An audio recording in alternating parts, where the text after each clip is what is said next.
Y vamos, ya. Estamos grabando la clase. Bueno, les voy a contar primero que el profesor Antonio Stecher, ¿cierto?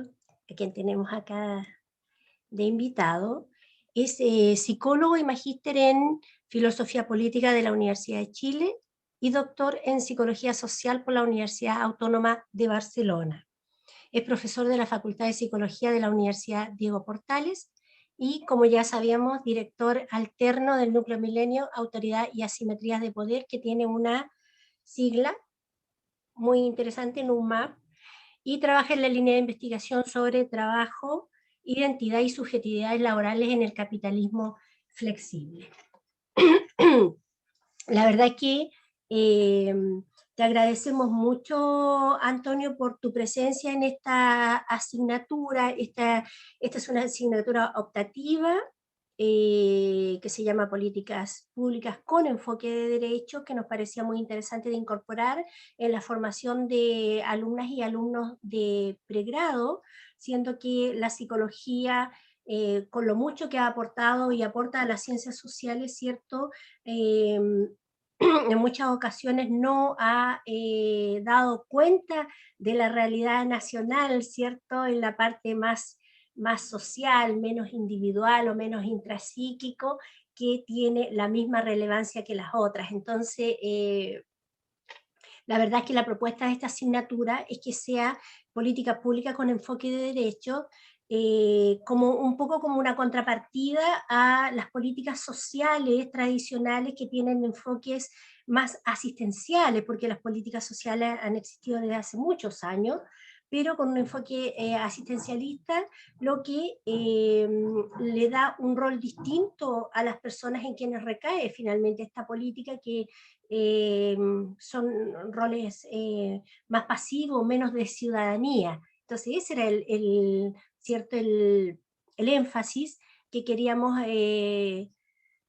hacer, y por otra parte, en el sentido de invitarte, poder relevar un poco la mirada y la incorporación tanto de los derechos civiles y políticos, por cierto, de los derechos económicos, sociales y culturales, todos temas abordados en el libro Hilos Tensados, y que tienen todo que ver con los temas que nosotros hemos visto durante nuestro curso. Bueno, un libro, tú vas a hablar de él, pero un libro impresionante, primero bueno,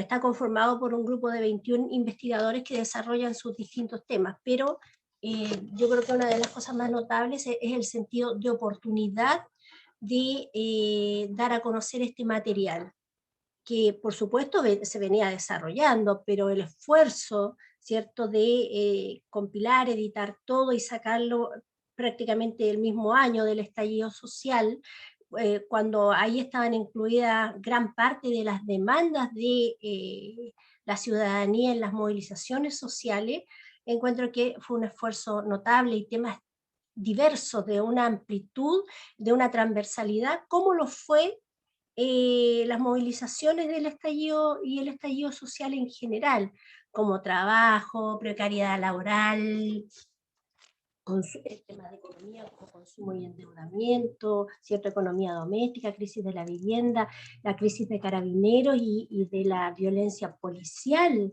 eh, el espacio público, cuanto más da este tema del pilar solidario, ¿cierto? Como una medida de política social también, lo colectivo versus lo individual, el feminismo y en general pobreza y exclusión, digamos, si viéramos en general transversalmente. Entonces, eso tiene todo que ver. Nosotros, yo consideraba que estaban construidos esos puentes entre la asignatura y el texto, y por lo mismo, como te reitero, el agradecimiento de que te hayas tomado este tiempo, que sabemos que es muy escaso entre tus responsabilidades, para poder darnos esta mirada, aportarnos y, por cierto, enriquecer la visión que queremos darle a esta asignatura, sobre todo como psicólogas y psicólogos que indudablemente nos vamos a ver involucrados por nuestras áreas de trabajo, inevitablemente en alguno de estos temas. Así que sin más, te dejo la palabra. Muchas gracias, Janet. ¿Cuánto tiempo más o menos te parece que organice un poco los argumentos para, entiendo, dejar un espacio para la discusión? Yo creo que una Eh, media hora, 35 minutos, si te parece, y para que sí, tengamos unos 15 minutos de conversación. Así perfecto. si necesitas un poquito más, igual puedes eh, tómate ahí la libertad de poder determinar eso. Súper, súper. Bueno, muchas gracias, Janet, por la invitación. Saludo a todos y todas las estudiantes del curso. Y nada, gracias también por la posibilidad de compartir un poco del trabajo del NUMAP, este Centro Núcleo Milenio, Autoridad y Asimetrías de Poder, que es el nombre del núcleo que dirige la profesora Katia Araujo de la USACH, y en el que participan investigadores e investigadoras de distintas disciplinas y universidades, ¿no? Yo quizás una primera idea fuerza que reforzaría a propósito del trabajo del centro y de los desafíos de la construcción de política pública con enfoque de derechos en Chile hoy, es probablemente esta mirada más bien interdisciplinar que el centro ha logrado como tejer y construir, ¿no? Yo creo que somos investigadores, investigadoras de antropología, urbanismo, psicología social, bueno, sociología, historia, pedagogía, teatro, y yo creo que en la línea de compartir el trabajo que hace el centro, que es un centro de investigación sobre las transformaciones en el ejercicio de la autoridad y la gestión de asimetrías de poder en el Chile actual, esa dimensión de lo interdisciplinario me parece como un punto clave a destacar. En ese libro, yo tengo por acá, voy a ir jugando con algunas. Tú me puedes ¿Compartir? permitir, sí, para yo poder ir mostrando, voy a ir entreponiendo y quitando para hacer una cosa más conversada. Ahí está. Súper.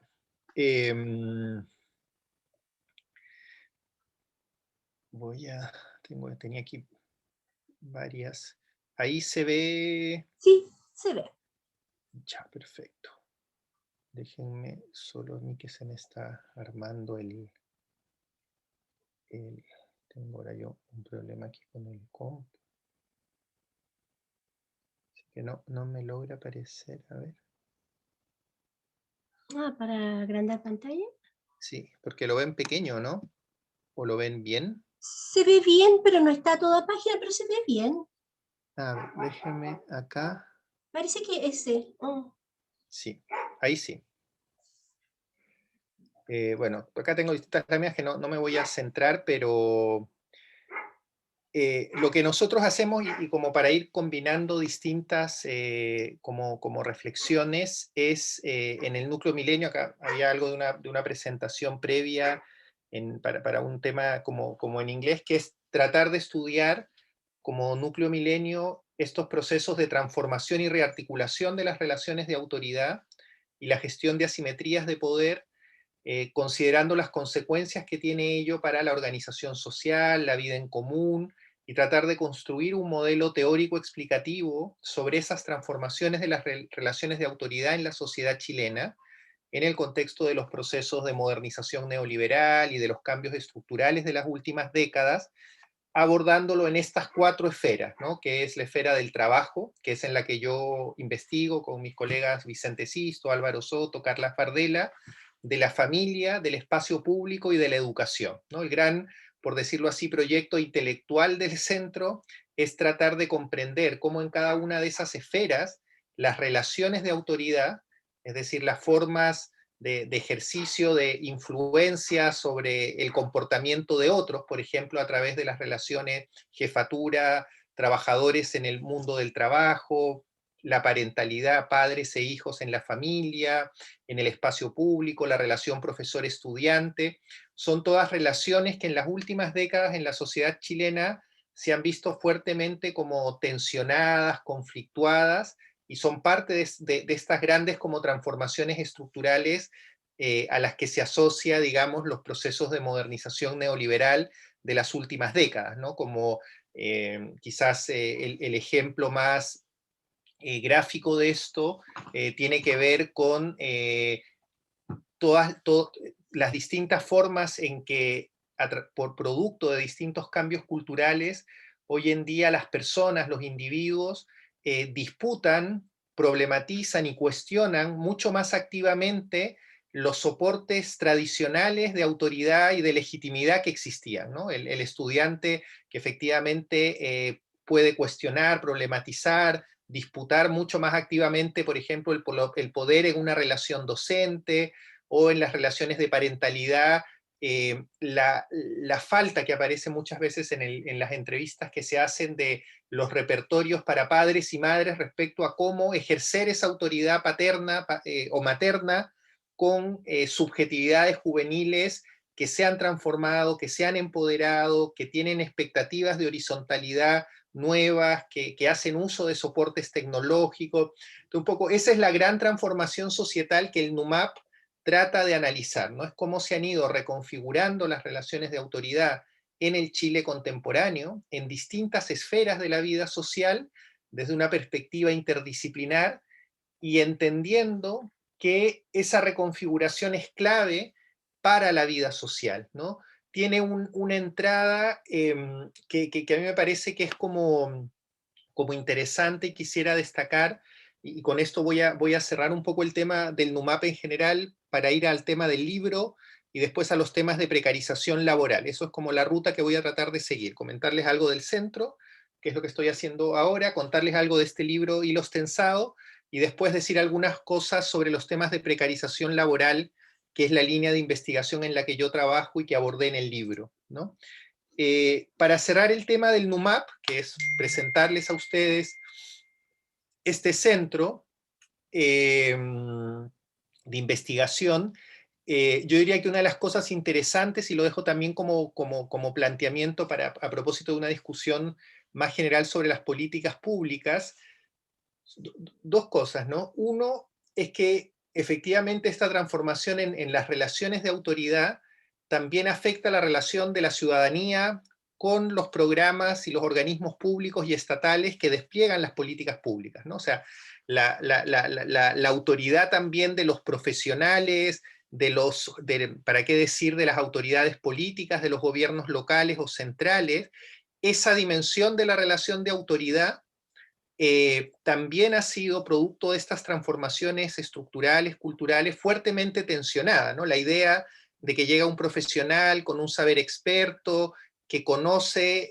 y puede establecer un diagnóstico, y a quienes los otros tienen que adherirse por el mero efecto de esa posición o estatus que tiene en una cierta lógica organizativa. Eso, por ejemplo, también ha sido fuertemente disputado, problematizado.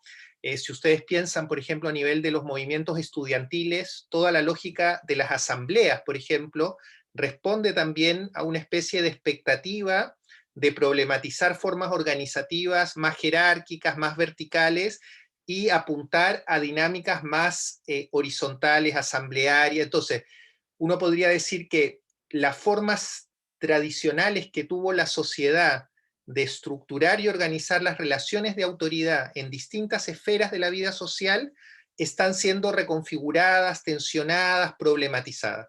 Y eso es como un desafío para la sociedad, pensar qué otras formas de gestión de las asimetrías de poder, de ejercicio de la autoridad uno puede imaginar, y cuáles son, yo diría, como las oportunidades, pero también los peligros o desafíos que plantea esta reconfiguración. No sé si me explico. Ese es un punto, yo diría, del proyecto intelectual del centro, y que yo diría que busca salir de dos lecturas que son un poco polares, que es decir, de la lectura polar de decir, bueno, lo que tenemos que hacer es restituir las formas tradicionales jerárquicas de autoridad.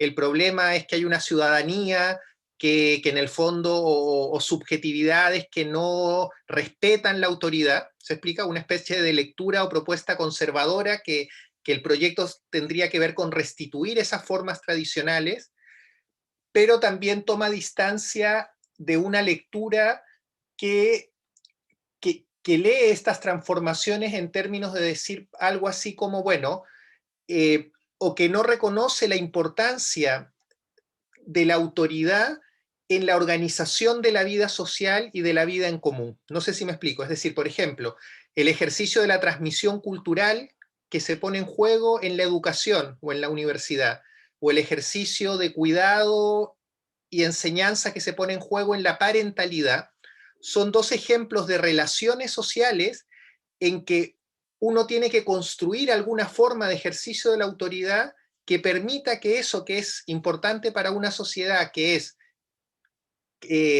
transmitir a las nuevas generaciones, educarlas, criarlas, formarlas, o hacer la transmisión cultural en instituciones educativas, se dé, ¿no? Entonces, yo diría que el desafío del centro, del NUMAP, es analizar esta reconfiguración de las relaciones de autoridad en la sociedad chilena, tratando de entender lo que está ahí en juego, el modo como los individuos experimentan estas transformaciones y tensiones, ¿no? Por ejemplo, discursos que psicólogos y psicólogas escuchamos, ¿no? Padres que dicen, no sé qué hacer con mi hijo, ¿no? O sea, no tengo repertorio para eso que yo debiera hacer, ponerlo en juego en este rol de parentalidad que se supone debo cumplir. Y a veces teniendo un discurso muy democrático de relaciones de horizontalidad, finalmente termino ejerciendo una práctica muy autoritaria de grito y castigo porque estoy hasta acá agobiado por el trabajo.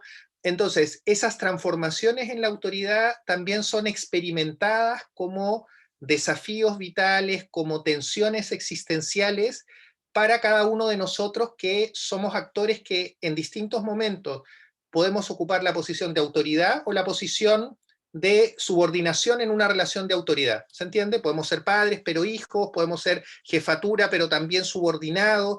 Entonces, la vida social puede ser leída, o esta es la propuesta analítica del NUMAP, en términos de espacios de relaciones sociales donde ocupamos puestos con asimetrías de poder diferenciadas que se gestionan de distintas maneras, ¿no? Entonces, ¿cómo uno podría imaginar formas de gestión más democráticas, pero también que permitan la coordinación de la vida social, que en sociedades modernas tiene exigencias de coordinación, de diferenciación funcional, etcétera? Entonces, con esto los dejo ahí como también invitados a conocer la página del centro, las publicaciones, que eso es un poco la lectura o la propuesta analítica que toma también distancia, yo diría que es otro punto importante, un poco del paradigma de la dominación social, ¿no? En general, en la tradición de la teoría crítica, en las ciencias sociales, la autoridad fue problematizada muchas veces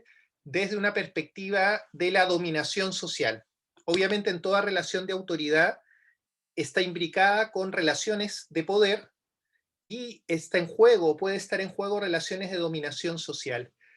Pero lo que la perspectiva del NUMAP trata de entender, y este es un poco todo el desarrollo teórico de Katia Araujo en sus textos, es la importancia de pensar las relaciones de autoridad también en su propia especificidad, ¿no? O sea, no es solo que el profesor esté dominando o ejerciendo una dominación social sobre el estudiante, o que el padre o la madre esté ejerciendo una dominación sobre el niño, sino que hay algo de esa gestión de la simetría de poder que tiene que ser pensada, analizada y, bueno, reconfigurada. Entonces, yo diría, eso es lo que trata de hacer el NUMAP, desde una perspectiva interdisciplinar, y yo creo que esa comprensión en una clave interdisciplinar para el desafío del diseño de políticas públicas con un enfoque de derecho, nos parece que puede ser también una contribución o una clave, ¿no? Nosotros, por ejemplo, en el caso del mundo de las políticas públicas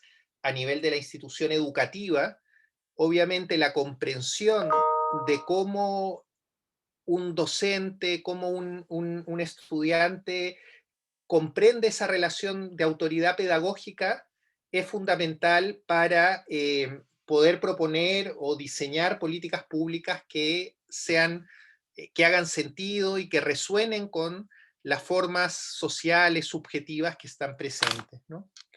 Respecto al libro que comentaba Janet, es este libro que se llama Hilos Tensados para leer el octubre chileno, y es un proyecto académico que los distintos investigadores del NUMAP nos planteamos inmediatamente después del estallido social, que tenía que ver con tratar, bueno, un poco del rol de las ciencias sociales, de comprender el proceso de revuelta social que estaba en juego, de movilizaciones, a la luz de las investigaciones que nosotros veníamos haciendo hace 10 o 15 años en distintos campos, ¿no? En el mundo del trabajo, el mundo de la política de vivienda social, el espacio de las relaciones con la institución policial. Y el libro tiene dos partes. Una primera parte que se llama Tramas y tensiones, que tenía que ver con decir, bueno, de lo que hemos estudiado en los últimos 10 años, por ejemplo, en mi caso, en el mundo del trabajo, a lo que voy a ir en unos minutos más, sobre las experiencias de precarización laboral, cómo esa reconstrucción del mundo laboral en Chile, de la última década, las últimas 2 décadas, nos da una clave de lectura para entender las demandas de dignidad, de igualdad, o las experiencias de abuso que aparecían como un elemento central en la movilización social de octubre, ¿no? O las personas que analizaron los temas de vivienda, las personas que analizaron los temas de pensiones. Entonces es como una especie de libro que ofrece como un caleidoscopio que trata de leer la sociedad chilena en sus procesos en los últimos 10 años para entender ese acontecimiento que es el estallido, la revuelta social de, de octubre. Y tiene una segunda parte que está mucho más centrada, yo diría que es una parte, por decirlo así, más impresionista, que se llama como acontecimiento e irrupciones, que era un poco tratar de hablar del estallido o narrarlo mucho más como en el tiempo del acontecimiento, ¿no? O sea, menos tratando de hacer una explicación sociológica de cuáles eran los procesos que habían llevado a eso, acompañar más el momento de las marchas, acompañar más el momento de la irrupción del discurso feminista, y hay al final una bitácora que hace Danilo Martuchelli, que es un sociólogo que es el investigador, perdón, senior del NUMAP, donde él hizo, desde que partió, todos los días fue escribiendo como una bitácora sociológica, que es un ejercicio además como analítico bien interesante, como narrando un poco todos los acontecimientos, ¿no? Entonces,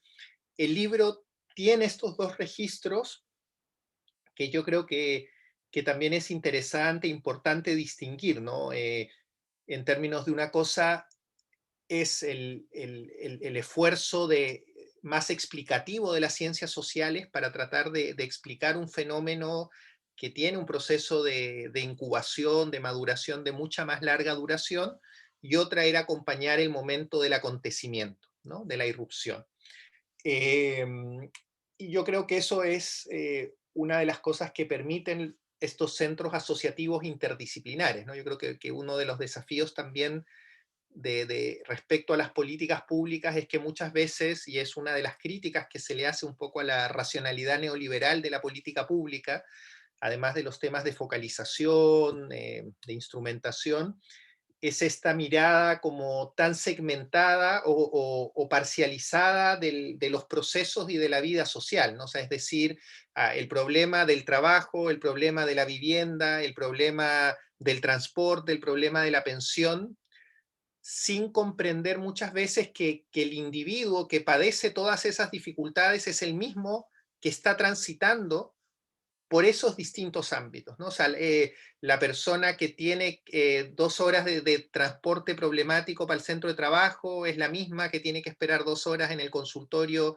para una atención, y es la misma que puede sufrir experiencias de falta de reconocimiento en el trabajo y tener un salario que no le permite vivir dignamente, y que tiene un integrante de la familia que está recibiendo una pensión muy baja. Entonces, es el mismo individuo el que está sometido a esas tensiones, coerciones, exigencias, y que claro, hay algo de la política pública que muchas veces en su lógica de focalización y especialización termina como fragmentando una realidad social, procesos sociales que son articulados, integrados, etcétera. Y yo creo, y con esto ya cierro esto del libro para transitar un poquito a los temas de precarización laboral,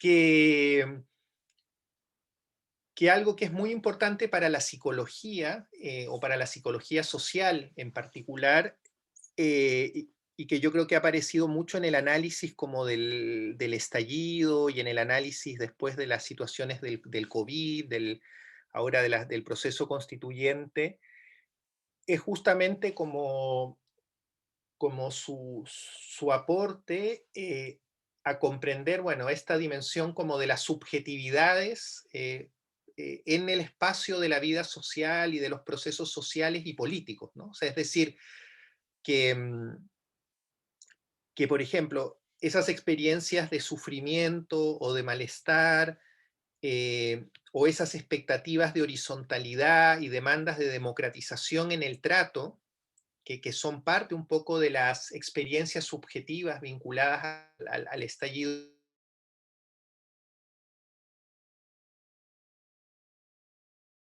objetivas, es difícil comprender a cabalidad esos procesos sociales del Chile de la última década. No sé si me explico. Es decir, con una mirada que simplemente mapeara las desigualdades estructurales, por ejemplo, en términos de indicadores de, bueno, acá el ingreso mínimo o el 50% de los trabajadores gana menos de 400.000 pesos, o las pensiones son tales y tales. Es decir, si uno no articula o complementa esa descripción estructural o objetiva de las desigualdades sociales con una reconstrucción de las formas en que los actores hacen una experiencia cotidiana de esa desigualdad, de los desafíos que para ellos supone, de cómo la interpretan desde ciertas claves normativas, desde ciertos horizontes morales, de lo que los individuos reconocen como justo o injusto, uno no termina de entender, ¿se entiende el punto? Como la complejidad o lo que está en juego en los procesos sociales del Chile actual.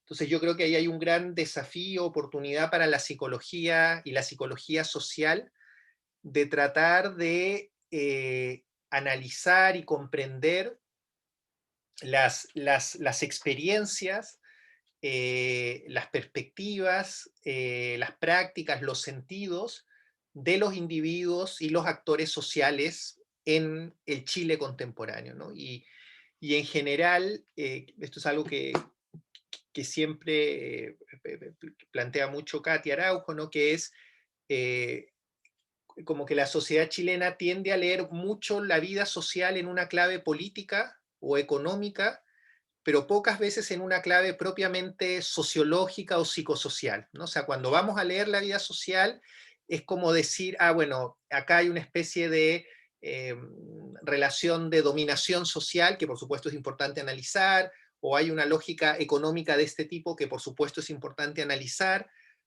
pero que la reconstrucción de las experiencias, del modo como los actores lidian día a día con su vida, con la vida en común, con sus dificultades para ser padres, madres, para trabajar, para moverse en el espacio urbano de la ciudad, esa dimensión con sus elementos estructurales y subjetivos muchas veces queda invisibilizada por ese otro tipo de gramáticas o narrativas para leer lo social en una clave mucho más económica, política, o incluso desde las ciencias sociales, ya codificada, por ejemplo, por estos registros de segmentación de la misma política pública, ¿no? O sea, es decir, no sé, pues la política pública del Chile crece contigo para el apoyo a la primera infancia, que por supuesto puede ser muy importante, pero es leer, o sea, es más que leerlo desde la experiencia, es a partir como de presuponer una necesidad que existe, pero que las formas, por ejemplo, como las madres perciben la política, la valoran, les hace sentido, como esa dimensión, digo, de subjetividad nos parece entonces que ha sido menos abordada y que es un desafío para las ciencias sociales y para la psicología social. Y como tercer punto, en unos minutos, comentarles un poco lo que, y ahí voy a compartir pantalla un minutito. Déjenme ver dónde estoy yo.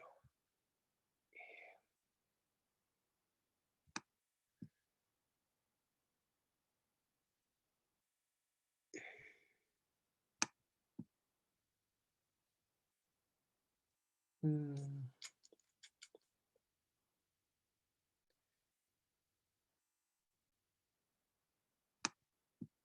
Bien, respecto al tema de precarización laboral, que es lo que yo analicé en este libro de Hilos Tensados, en un capítulo que escribimos con Vicente Sisto, que ustedes, entiendo, conocen bien como profe del... Yo no voy a tener tiempo, pero solo quiero mostrar dos cositas.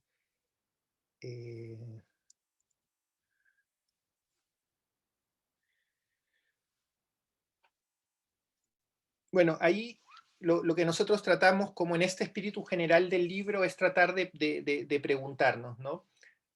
¿Qué de las experiencias en el mundo laboral, experiencias que uno puede como analizar desde esta categoría analítica de precarización laboral, permitían entender o contribuir a una explicación del proceso de estallido, de revuelta social, ¿no? Y ahí lo que nosotros argumentamos, yo diría que hay como tres ideas claves que la menciono muy brevemente, ¿no? Uno es que efectivamente, y aquí no voy a entrar en detalle porque es algo que ustedes conocen bien, ¿no?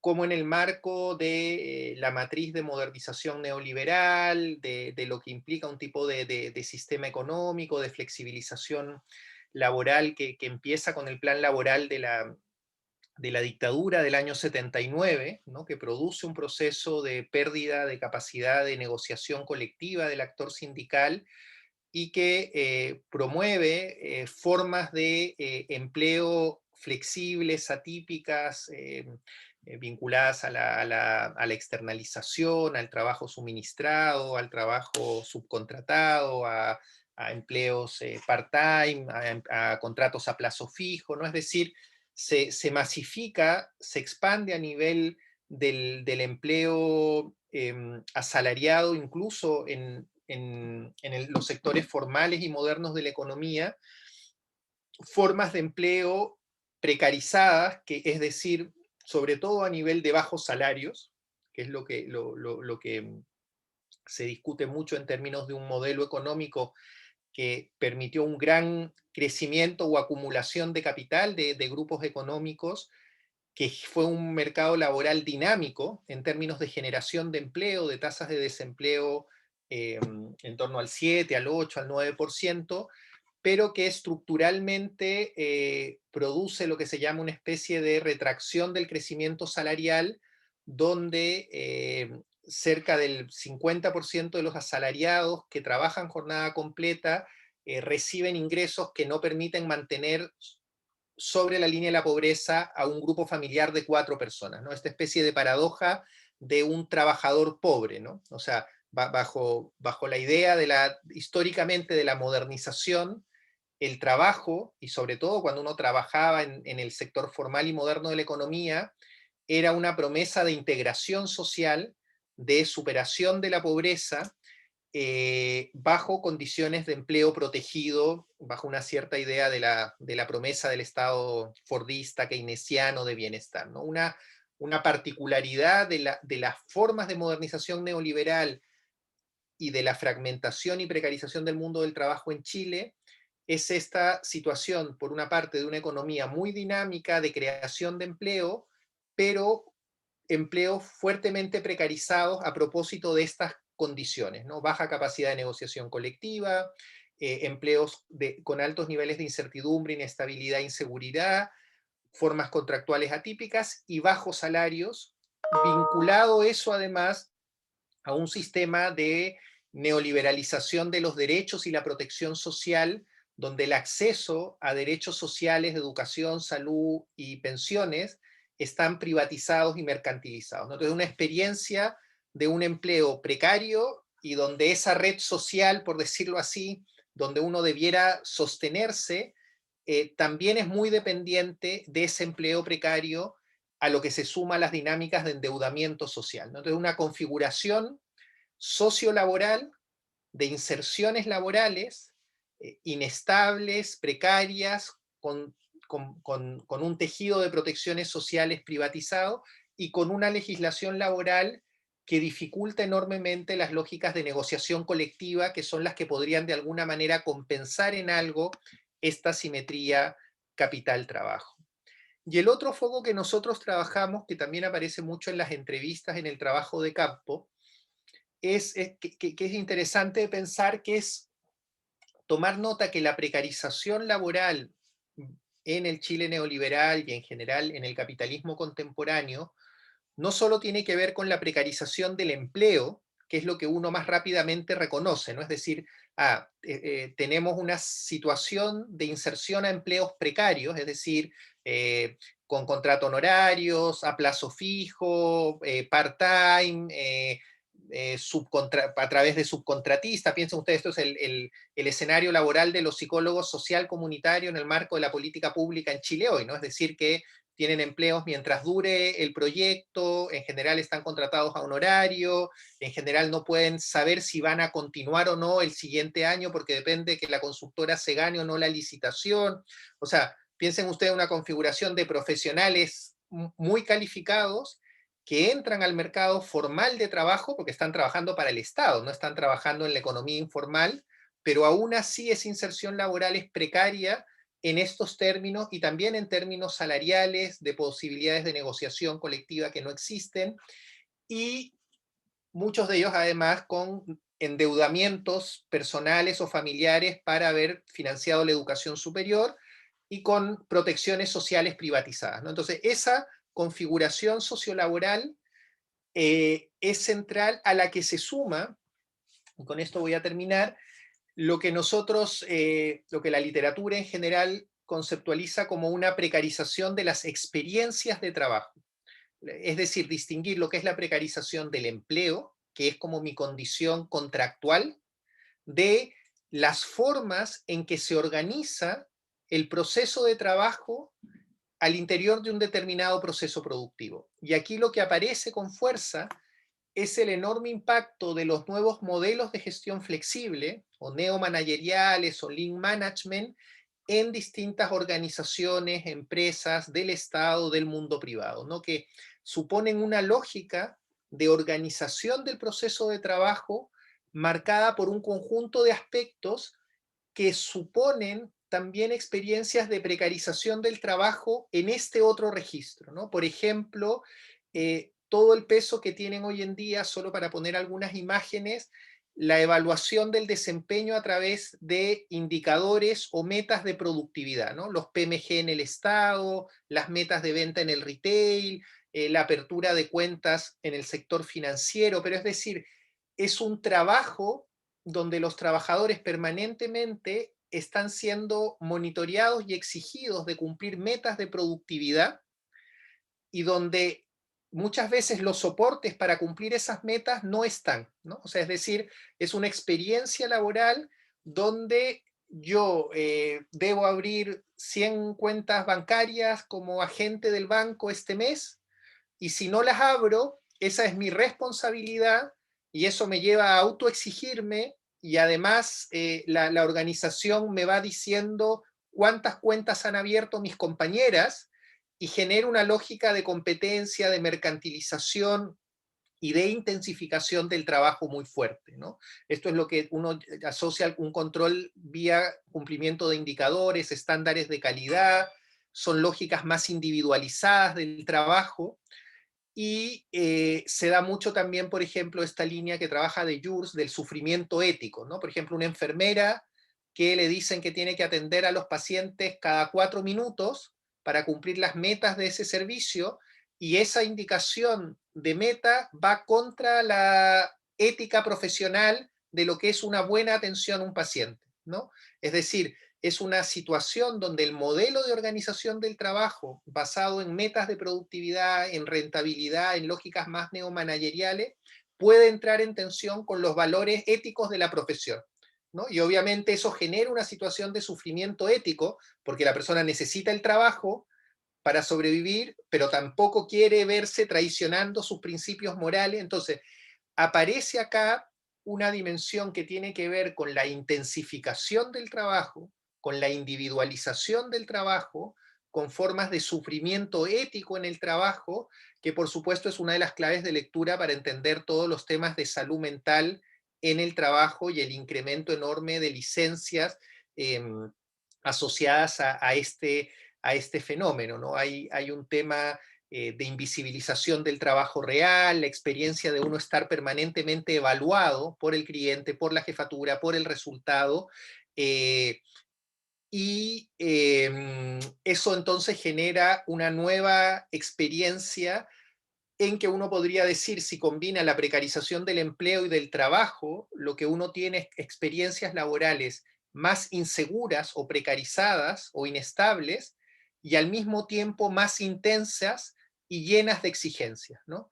No hay que ser psicólogo o psicóloga para entender que una situación de inserción laboral precarizada en términos de las estabilidades y protecciones que me da, y que al mismo tiempo es un tipo de actividad sobreexigida en términos de indicadores, de metas, de productividad, donde además los soportes o los colectivos de trabajo se han debilitado y yo debo gestionar eso en forma mucho más individualizadamente, genera una lógica de intensificación del trabajo en un contexto de precarización del empleo, que obviamente es un caldo de cultivo para temas de salud mental, etcétera, etcétera.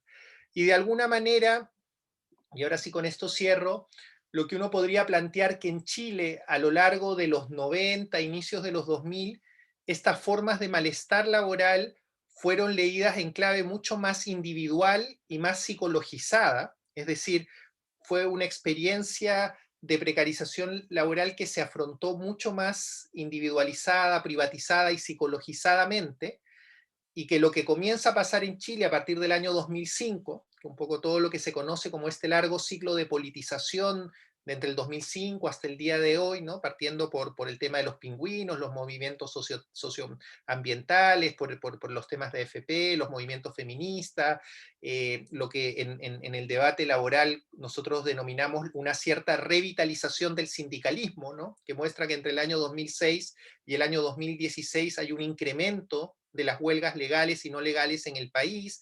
Es decir, comienza a producirse en el tejido social a nivel más territorial, local, formas de politización de ese malestar, formas de articulación colectiva que comienzan a dar algunas respuestas, algunas movilizaciones, articulaciones, y que de algún modo algo de lo que acontece en el estallido social o en el proceso político actual tiene que ver con ese malestar o esa precarización laboral eh, y con este ciclo de politización y que obviamente yo ya no tengo tiempo para esto, pero por ejemplo nosotros que investigamos sobre todo, en mi caso, la industria del retail en Chile, trabajadoras de supermercados, de tiendas por departamento, cuando uno hace una intersección de esto con temas de género, ¿no? Lo que encuentra además es una situación de precarización laboral del trabajo,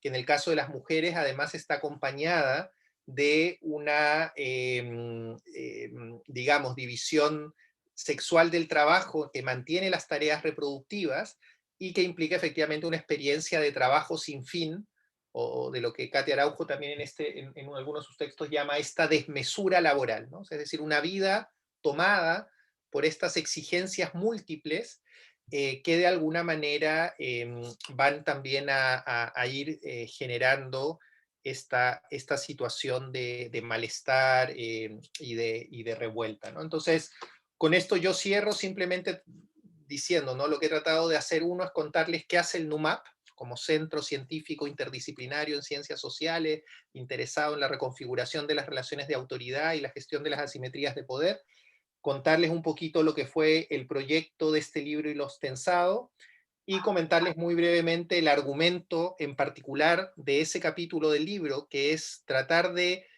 pensar desde la clave de la precarización laboral las condiciones estructurales, pero también subjetivas, que permiten entender un poco, no solo yo diría el estallido, la revuelta, sino más transversalmente ciertas condiciones y desafíos actuales de la sociedad chilena y del mundo del trabajo. Entonces yo creo que lo dejo por ahí y más bien escucho sus comentarios o preguntas. Espero que haya sido claro y de interés para ustedes. Muchas gracias, Antonio, por la exposición. Los dejo abierto, compañeras, compañeros que quieran hacer alguna consulta, alguna conversación que quieran abrir con Antonio, para que puedan utilizar este riquísimo espacio que él nos ha ofrecido, esta propuesta de conversación. ¿Alguien quiere partir?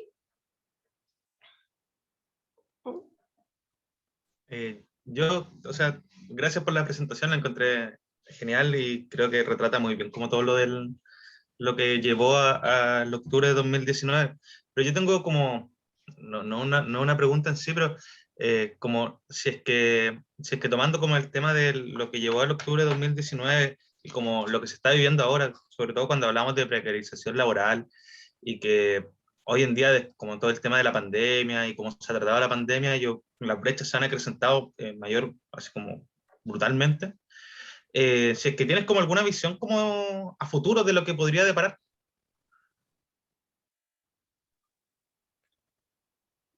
Sí, gracias, Cristóbal. Sí, yo creo que efectivamente yo no toqué ese punto, pero efectivamente, claro, parte de la situación laboral en Chile ahora no puede leerse, o sea, es una articulación entre el desarrollo y despliegue de este modelo o matriz de modernización y el impacto actual de la pandemia en lo que bueno, ya eh, justo ahora esta semana que está haciendo el Congreso del ASA, de la Asociación de Estudios Latinoamericanos, ahí, bueno, presentó la gente de la OIT, y claro, yo diría que al menos dos fenómenos claros. Uno es lo que ha sido la retracción enorme del número de ocupados en el mercado laboral. Más o menos se calcula que 1.800.000 personas se retiraron del mercado laboral, fundamentalmente mujeres, o sea, es decir, que habitualmente, que eso es lo que explica que la tasa de desempleo haya pasado del 8 al 12%, pero si tú sumas esa tasa de desempleo más lo que se llama potencialmente ocupado, más o menos uno de cada tres personas en edad y en disposición de trabajar están fuera del mercado laboral, y que tiene que ver o que está muy vinculado al tema de las labores de cuidado y trabajo doméstico, que muchas mujeres se retiraron del mercado laboral para asumir esas tareas. Entonces, y lo que la OIT o sea, proyecta o vislumbra es que cuando esa gente vuelva al mercado laboral, piensan ustedes, son 2 millones de personas que van a volver progresivamente a buscar empleo, lo que ellos avisoran es una como explosión o un crecimiento muy grande del empleo informal, ¿no? Que en Chile es más o menos cerca del 30%, pero que efectivamente podría como expandirse mucho más. Y esto tiene que ver con otra tendencia, yo diría que es problemática en las transformaciones del mundo del trabajo, eh, que tiene que ver con todos los procesos de desarrollo de la economía de plataformas, ¿no? La plataformización del trabajo, que al menos en dos sentidos, ¿no? Por ejemplo, en el caso de la industria del retail en Chile, que fue una industria que desde los 90 acogió y generó un ingreso masivo de mujeres y trabajadores jóvenes a un trabajo de baja renta, pero un empleo formal, con contrato, con protecciones. El retail hoy en día, los grandes holdings, Cencosud, Falabella, la política empresarial apunta a cerrar salas de venta, cerrar superficies de venta, y transitar hacia un modelo mucho más parecido a Amazon, o, es decir, a modelos basados en el reparto, la logística, y ahí hay como un proceso o una orientación a la automatización y al uso de estrategias de trabajo, por ejemplo, en el caso de empresas de plataformas como Uber, bueno, Corner Shop, que obviamente la relación laboral incluso está más precarizada, ¿no? Porque efectivamente operan bajo la figura del contratista independiente. Entonces, yo creo que hay un escenario que va a ser mucho más complejo porque se va a sumar a esta precarización laboral en empleos que eran más o menos formales, procesos de vía automatización de reducción de puestos de trabajo en ciertos sectores donde fundamentalmente se incorporaba mano de obra femenina, y donde se va a transitar a un uso más intensivo de modelos de plataformas que se basan en el no reconocimiento de la relación laboral, ¿no? Entonces, efectivamente ahí hay un debate, un desafío muy, muy complicado. Bueno, en Chile está en discusión ahora algunas leyes sobre la regulación del trabajo de plataforma, ha habido fallos judiciales en los dos sentidos, ¿no? De reconocer la relación laboral, en el caso de los trabajadores de pedidos ya, y en otros casos que no se reconoció la relación laboral. Pero lo complejo es, claro, cómo ese proceso de precarización del trabajo y del empleo, de cambios de modelos productivos en el marco del capitalismo de plataformas, se dan junto a un proceso social y político de empoderamiento de la ciudadanía, de demandas de democratización y de igualdad. Entonces, cómo una sociedad va a articular, a abordar.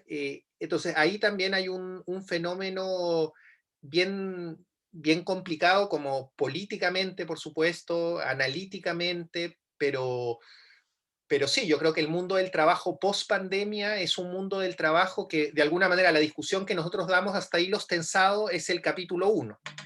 Cómo sobre eso se van a montar nuevas lógicas de expansión del teletrabajo, de plataformización de la economía, que en muchos casos van en una línea de mayor radicalización del no reconocimiento de la relación laboral o de protecciones o derechos. Y nada, ahí hay un desafío importante que es lo que comentaría a propósito de tu pregunta. Gracias.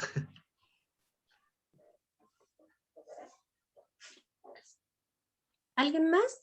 ¿Alguna aporte? Ignacio, ¿no? ¿Una consulta? Bueno, voy a aprovechar yo mientras si hay alguien que, porque yo creo que queda para una o dos preguntas nomás, cuando se hablaba de esto de como este estallido social, algo tan imprevisible, ¿cierto? Que sorprendió a todos como por la rapidez más del proceso que otra cosa, y tú te encuentras con una recopilación como el trabajo que hicieron ahí en NUMAP de hilos tensados. Entonces tú empiezas a leer una historia y un marco histórico y contextual que te va llevando a una lógica de cuán esperado podría haber sido esto, ¿cierto? Y en ese sentido un poco la invisibilización de un proceso que estaba experimentando nuestro país, nuestra sociedad, nuestra ciudadanía, como quiera decírsele. ¿Cómo, eh, cómo, cómo desde NUMAP catalizaron, digamos, de alguna manera esta contraposición entre lo esperado y lo inesperado de un fenómeno? Porque muchas voces expertas, digamos expertas, hablaban de que nadie se esperaba esto, que esto vino de un día para otro, que era impredecible, y luego empiezan a aparecer, ¿cierto?, muchos argumentos, mucho material que daba cuenta de un proceso que venía desarrollándose. Entonces, ustedes como núcleo, ¿cómo catalizan ese proceso entre lo visible y lo invisible que parecía. No sé si es... Sí, sí. O sea, creo que hay como distintos registros en la pregunta, ¿no? Yo creo que, o sea, que efectivamente en algún sentido, y en ese sentido las ciencias sociales no son oraculares, es decir, no están para predecir el futuro, y en ese sentido hay una dimensión efectivamente de la revuelta que, que es impredecible en el sentido del momento exacto, las formas específicas que adquiere, que no es lo mismo que decir que uno no podía rastrear y reconstruir y haber ya anticipado desde hace por lo menos 10 años un agotamiento del modelo de desarrollo en producir formas de autolegitimidad, de reconocimiento. Ahí, por supuesto, se cruzan también variables más vinculadas a los ciclos económicos de la economía en general, pero claro, yo creo que efectivamente la gente que fue conectando las experiencias más ordinarias de malestar subjetivo y que fue tejiendo la conexión entre lo que pasa en el mundo del trabajo, lo que pasa en el mundo de la salud, lo que pasa con las pensiones, lo que pasa con el endeudamiento, lo que pasa con la vivienda social, y fue tejiendo esos malestares no en una lógica solamente sectorial de problemática de política pública, sino en una lógica más bien de configuración de un tipo de subjetividad colectiva, de una experiencia compartida de falta de reconocimiento, de malestar, de maltrato, de indignidad. Y esa experiencia, cuando tú la conectas o eras capaz de conectarla con los procesos de politización a los cuales uno estaba asistiendo desde el movimiento estudiantil, que de nuevo, leídos solo en clave sectorial, comienzan a ser fragmentados, ¿no? Hay un problema en los estudiantes secundarios que protestan, hay un problema en los trabajadores subcontratados del cobre que protestan, hay un problema en la desigualdad de género y los femicidios que lleva el movimiento feminista. Cuando tú lo empiezas a leer, claro, si tú no conectas esa politización, algo que hizo, por ejemplo, uno de los informes del PNUD del 2015-2016, que se llama Los tiempos de la politización, pero es decir, que había un proceso muy territorializado, eso es interesante, creo que se expresa en las últimas elecciones, ¿no? Es decir, gran parte, por ejemplo, de la lista del pueblo, de los independientes, son candidatos que lo que expresan son trabajos territoriales de muchos años en torno a conflictos socioambientales.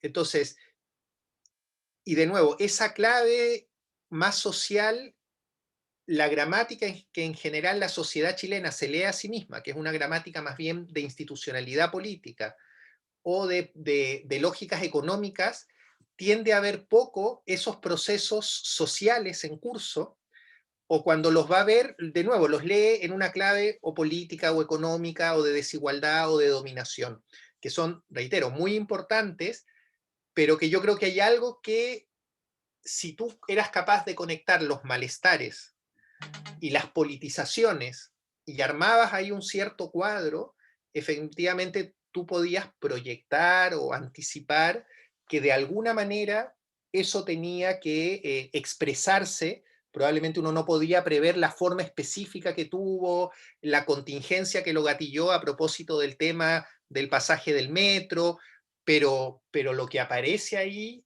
es una especie de acontecimiento revestido de un sentido que interpela a los actores sociales. O sea, los actores, más que sorprenderse, es decir, chuta, eso es. O sea, o yo también me sumo a eso porque tiene que ver con estas experiencias de las cuales yo he participado y yo creo que me parece que cuando uno conecta esas cosas, y yo creo que, no sé, a propósito del sentido de este curso, me parece que una reflexión importante es que implica toda esta reflexión para las políticas públicas, ¿no? O sea, o cómo uno piensa las políticas públicas, digamos, como acciones del Estado para abordar determinadas problemáticas o necesidades, eh, cómo se está leyendo eso y cómo la política pública también muchas veces es parte al recortar la realidad social de ciertas maneras o al construir como epistémicamente los problemas de un cierto modo,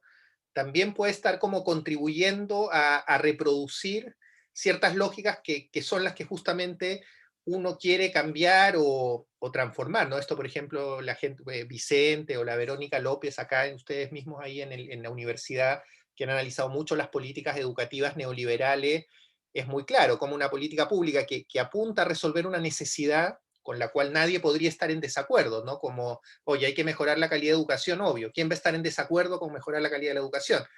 Pero montada sobre una lógica que tiende a basarse en indicadores de desempeño individual, en una lógica más de competencia, que destruye las identidades de oficio docente, las lógicas de trabajo colectivo. Obviamente la política pública termina reforzando una lógica de precarización del trabajo docente, en la lógica del empleo y de las experiencias de trabajo que yo señalaba, que más bien exacerba ciertas tensiones societales, ¿no? Entonces, yo creo que ahí hay un desafío también para quienes están estudiando los temas de política pública, bueno, que es en lo que ustedes discuten. Yo no soy para nada experto en el tema de políticas públicas, pero entiendo que hay un diálogo necesario entre esta forma de reconstruir y aproximarse a la vida social y los espacios de toma de decisión de los policymakers, de las políticas públicas, y yo creo que esa desconexión ha sido muy fuerte en Chile, ¿no? O sea, porque ha habido una primacía también de un cierto discurso más economicista en el diseño de la política pública,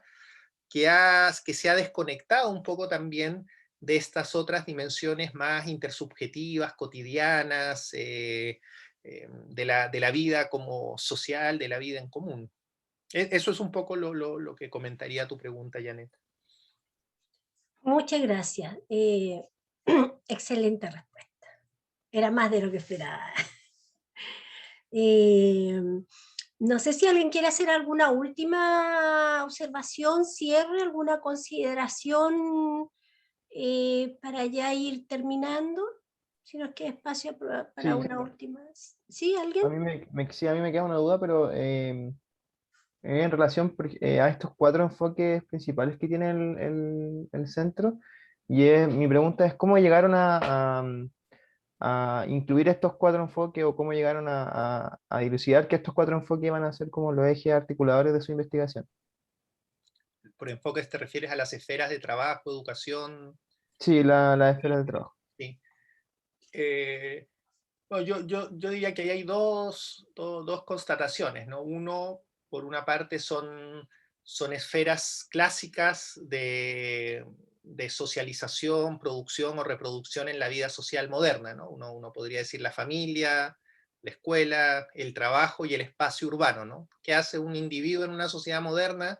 Nace en algún grupo familiar, participa de algún proceso de educación más o menos extenso, más o menos formal o informal, habitualmente en espacios urbanos, en instituciones educativas formales, ¿no? con lógicas de racionalización del proceso de trabajo educativo, se inserta en algún tipo de empleo en el mercado laboral, formal, informal, más precario, menos precario, más calificado, menos calificado, y recorre y transita la ciudad moderna, ¿no? Se mueve por el espacio urbano, por el espacio social, toma la metro, toma el metro, toma la micro, camina, anda en bicicleta.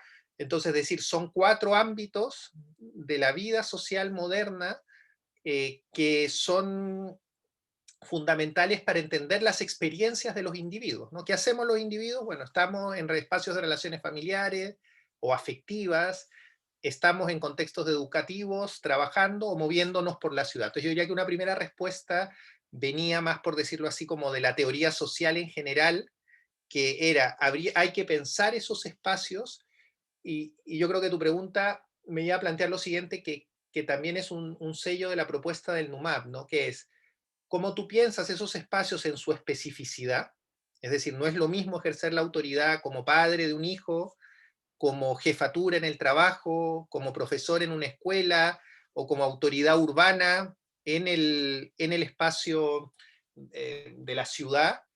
Cada uno tiene una especificidad, ¿no? Es decir, la jefatura en el trabajo siempre puede decir, bueno, te despido, y puede apelar a un recurso autoritario un padre o una madre al ejercer la autoridad no puede decir te despido como hijo, ¿no? O sea, es decir, son esferas donde las formas de gestión de las asimetrías de poder y las relaciones de autoridad tienen particularidades, pero al mismo tiempo el desafío analítico es cómo tú comienzas a pensar esas interconexiones, ¿no? Entonces, es decir, hay ciertos patrones compartidos, sí. En toda la sociedad chilena, en todas las esferas, hay un cuestionamiento activo a formas de ejercicio de la autoridad verticales, jerárquicas y autoritarias.